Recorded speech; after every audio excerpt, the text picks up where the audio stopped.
Hi, I'm Zoe. I'm a health and safety advisor, and I'm going to give you some guidance and some top tips on how to set yourself up when you're working from home temporarily.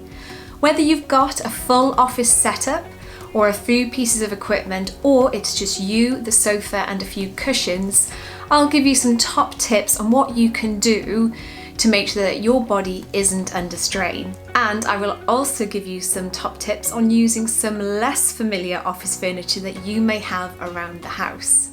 It's important to remember that the body was designed to move, and one of the key principles of ergonomics is to make sure that you put yourself into a position where your body is not under strain or stress.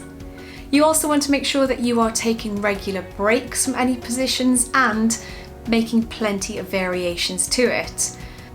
So sit back and let me take you through my top tips on how to work from home comfortably. Let's start with how you set up your chair. First of all, we want to make sure that the feet are firmly on the floor and that you have the level so that there is a 90-degree bend at the knee.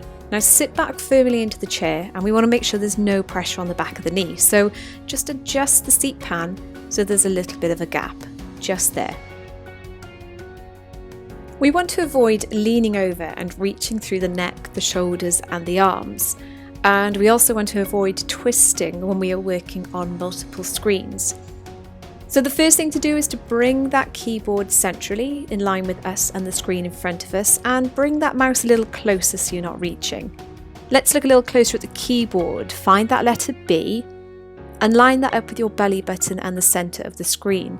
This will make sure that your hands are straight out in front of you for when you are typing. Your computer screen should be about arm's length away and the top at eye level when you're sat back in your chair. Now keep your elbows, shoulders and chin back and relaxed, and bring the equipment to you. Make sure there's no glare on your screens from any windows or room lighting. And don't forget, you can use desk lamps to ensure adequate lighting in your work area. Voila, that's better. Let's have a look at your setup when you're using some usual home furniture. Now remember to sit back into the chair and bring the equipment to you. A dining room chair may not be the ideal height. See how my elbows are lower than my wrists here once I've set up my equipment. So let's add some cushions for height and one to support the back. Okay, that's better. Keyboard central and wrists and elbows are level. If you don't have a laptop stand like you saw in my last setup, then you can just grab some books or some boxes and use these to raise your screen to a comfortable eye level. Now, I could even add some more books here, but go with what's more comfortable for you so that your neck, your shoulder and your elbows are relaxed. And if you don't have a separate keyboard and mouse, then don't worry. You want to avoid this kind of hunched and crumpled position. And you also want to avoid overreaching with the neck, the shoulders and the arms.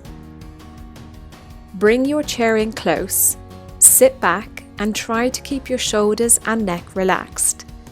And if you're reading, then bring your elbows back and let the arms rest. It's okay if you want to work from the sofa, and whilst you are adjusting your positions, you may not always find one that is comfortable when you are working on your laptop. This position is definitely relaxed for the body, but there isn't enough room for the elbows when you are using your laptop. So you may want to read documents, but if you are feeling sleepy, then definitely change your position. Use your cushions to support your back, and use a cushion and a book to rest your laptop on in front of you. Try to keep your neck, your shoulders and your arms relaxed and sit back. Now here's how you can use your ironing board to create a desk, and it's height adjustable. You may want to pop a book under your laptop to make sure it doesn't overheat on the ironing board fabric. I think you can get a really relaxed and comfortable position here, and remember to keep hydrated. You should keep adjusting your working posture throughout the day, so use your kitchen worktop as a standing desk for short periods of time And make sure there's no glare on the screen from windows or other lighting in the room. And of course, your ironing board is another good option for some stand-up working. Don't forget to keep the shoulders, the neck and the arms relaxed, and take plenty of breaks from this position as well. And finally, don't forget to take a phone call as a prompt to stand up and take a walk around your home. I hope you found that useful and that you now have some better ideas of how to set yourself up comfortably when you're working from home temporarily. Remember those key principles. Keep your body relaxed in whichever position you're working in, keep adjusting, and take plenty of breaks to stretch, get fresh air and get some daylight. Thank you.